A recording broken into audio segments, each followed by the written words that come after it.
میرے اور تمہارے بیچ 70 پردے ہیں، لیکن میرے اور روزے داروں کے بیچ کوئی پردہ نہیں ہوگا، اور اس وقت ہم اس کی ساری دعائیں قبول کریں گے۔ اس لیے جو بہنیں یا جو بھائی یہاں بیٹھے ہیں افطار کے لیے، ابھی سے خصوصاً وہ دعا میں لگ جائیں، وہ بغیر کسی کی کوئی بات سنے، بغیر کچھ دیکھے اپنے لیے مانگیں، اپنے ملک کے لیے مانگیں، اپنے شہر کے لیے مانگیں کہ یہ ممبئی شہر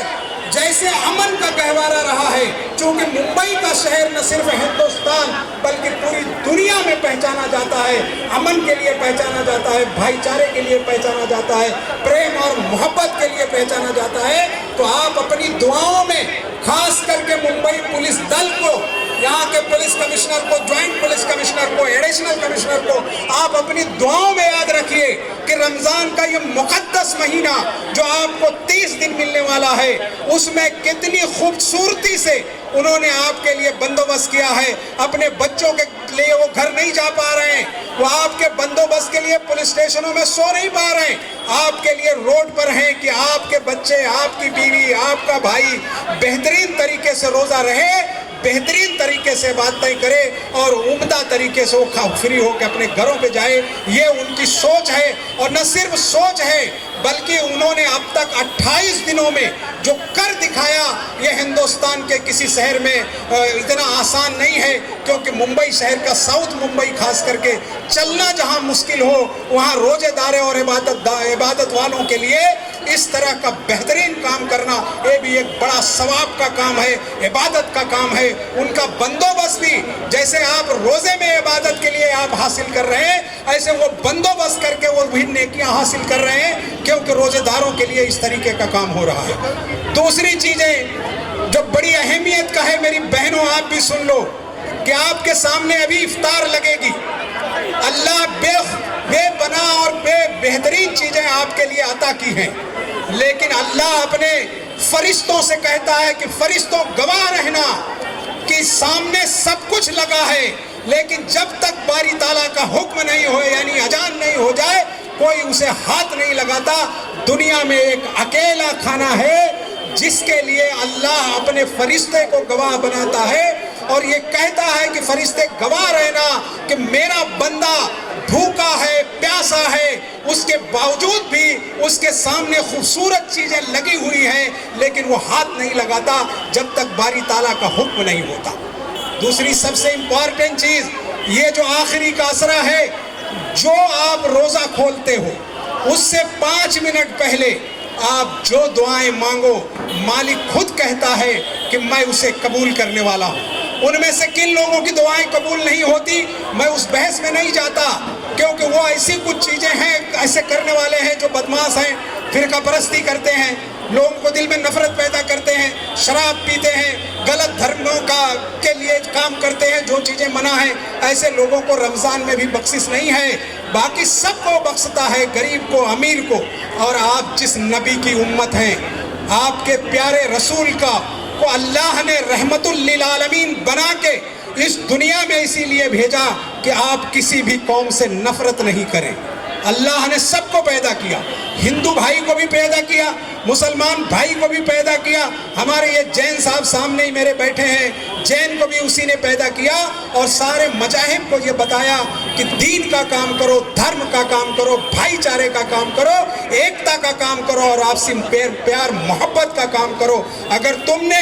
یہ سارے کام کیے تو تمہارا، مجھے دنیا میں تمہیں جو میں نے بھیجا ہے اس کا صحیح مقصد حل ہوگا۔ اور آپ تو اس نبی کی امت ہیں جو اپنے لیے، آپ کے لیے حکم کرتا ہے کہ اپنے پڑوسیوں کا خیال رکھو، ان کے کھانے کا بندوبست کرو، ضرورت ہو تو ان کی مدد کرو۔ اگر تم نے یہ ساری مدد نہیں کی تو تم بہترین مسلمان نہیں ہو۔ تم بہترین مسلمان کب ہو؟ جب تم اپنے پڑوسی کی مدد کر سکو۔ اور تمہارے نبی کا جو اخلاق ہے وہ اتنا بہترین ہے کہ اس کے کردار تک، آپ کے نبی کے کردار تک پہنچنا آسان کام نہیں۔ 2 مثالیں دے کے اپنی بات ختم کرتا ہوں۔ آپ میں سے میرے بہت سارے ساتھی یہ جانتے ہیں کہ اللہ کے رسول جب مکہ میں تھے اور اپنے گھر سے نکل کر جاتے تھے حرم کو، تو ہمارے ایک قبیلہ کہہ لیجئے یا اس زمانے میں جو لوگ رہتے تھے، ایک خاتون، ایک عورت ان پہ کوڑے پھینکتی تھی، لیکن ہمارے نبی نے کبھی اس کا ویرودھ نہیں کیا۔ کوڑا پڑتا تھا صفا کرتے تھے, کپڑا ٹھیک کرتے تھے اور چلے جاتے تھے. کئی دنوں تک کوڑا پھینکنے کے بعد ایک دن ہمارے پروفٹ نے دیکھا کہ آج کسی نے کوڑا نہیں پھینکا, تو تھوڑی دور آگے جا کر انہوں نے پوچھا کہ آج وہ خاتون نہیں دکھ رہی ہے جس نے کوڑا پھینکا. تو اللہ کے رسول کو بتایا گیا کہ وہ خاتون بیمار ہے.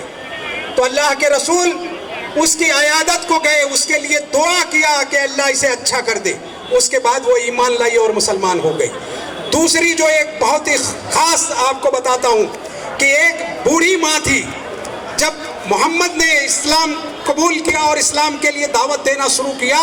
تو مکے میں بھگدڑ مچی. تو ایک بوڑھی ماں گٹھری اٹھا کر بھاگ رہی تھی اور کچھ دور جا کے بیٹھی تھی اور دیکھ رہی تھی کوئی آئے میرا سامان اٹھائے اور لے کے جائے. دیکھا کہ ایک صاحب آئے اور انہوں نے پوچھا کہ ماں کیا تکلیف ہے؟ بولے مجھے اس شہر سے بھاگنا ہے, محمد کا جادو چل رہا ہے, تو مجھے میرا کوئی سامان لے کے اگر چل جائے تو ہم نکل جائیں. حضرت محمد نے وہ سامان اٹھایا, سر پر رکھا اور لے کر گئے. تو اس بوڑھی ماں سے پوچھا کہ کیا تم نے حضرت محمد کو دیکھا ہے؟ اس نے کہا نہیں. تو اس نے کہا میں ہی محمد ہوں. تو یہ جو خوبصورت اخلاق تمہارے نبی کا ہے, ہم وہی چاہتے ہیں کہ ہمارے بھائی اپنے گھروں میں, ہماری بہنیں اپنے گھروں میں, ہماری مائیں اپنے بیٹیوں کے کردار میں, ہماری بہنیں اپنے بھائیوں کے کردار میں جتنا بہترین طریقے سے اپنے نبی کا کردار پیش کر سکے, کبھی سماج میں آپ کی بدنامی نہیں ہوگی, کبھی سماج میں آپ کے لیے نفرت نہیں ہوگی, کبھی سماج میں آپ کو کوئی پریشانی نہیں ہوگی. اس لیے آپ رمضان کے اس آخری عشرے میں مجھ جیسے گنہگار کو بھی اپنی دعاؤں میں شامل کریں. اس شہر کے تمام اعلیٰ ادھیکاریوں کو, اس شہر میں مدد کرنے والوں کو, پانی پہنچانے والوں کو, صفائی کرنے والوں کو, ان کے لیے بھی دعا کریے کہ جب آپ افطار اور سحری کرتے ہیں تو آپ کے لیے وہ بیچارہ آپ کی گندگی صاف کرتا ہے, وہ بھی انسان ہے, آپ اللہ کی مخلوق ہے, وہ اس کے لیے بھی دعا کریے, اس کے پریوار کے لیے بھی دعا کریے. اور خاص بات یہ ہے کہ مسجدوں کے امام, بانگی, بیس امام اور مسجدوں میں کام کرنے والوں کی دل کھول کر مدد کریے, کیونکہ وہ ہمارے امام ہیں اور انہی کے نقش قدم پر ہمیں چلنا ہے, کیونکہ وہ ہمیں بتاتے ہیں کہ ہمیں کیا کرنا ہے. تو دوستو وقت قریب ہو رہا ہے, چیئرمین صاحب بھی بولیں گے, ہمارے ایڈیشنل صاحب بھی بولیں گے, اور جس خوبصورت مہمان کا آپ انتظار کر رہے ہیں, ہم نے تو انہیں ان کے ساتھ ڈی سی پی کے ٹائم سے کام کیا ہے, ان کے ساتھ 92 کے رائٹ میں ان کے ساتھ, دھراوی میں ہم ساتھ ان کے ساتھ آرگنائزیشن میں, ہمارے یہاں گورنر تھے لطیف صاحب, ان کی بیوی ہم اور قادری صاحب کی وائف سب ساتھ کام کرتے رہے ہیں. پھر وہ اکنامک افینسز میں ڈی سی پی ہو کر آئے, ایڈیشنل سی پی رہے, جہاں جہاں بھی تقریباً کام کیا انہوں نے اپنی پہچان چھوڑی, اور جب سے بھی شہر میں پولیس کمشنر کی حیثیت سے آئے آج شاندار طریقے سے شہر کو مینج کر رہے ہیں. ان کے سارے ساتھیوں کو بھی بدھائی دیتا ہوں, انہیں بھی بدھائی دیتا ہوں. شکریہ, خدا حافظ,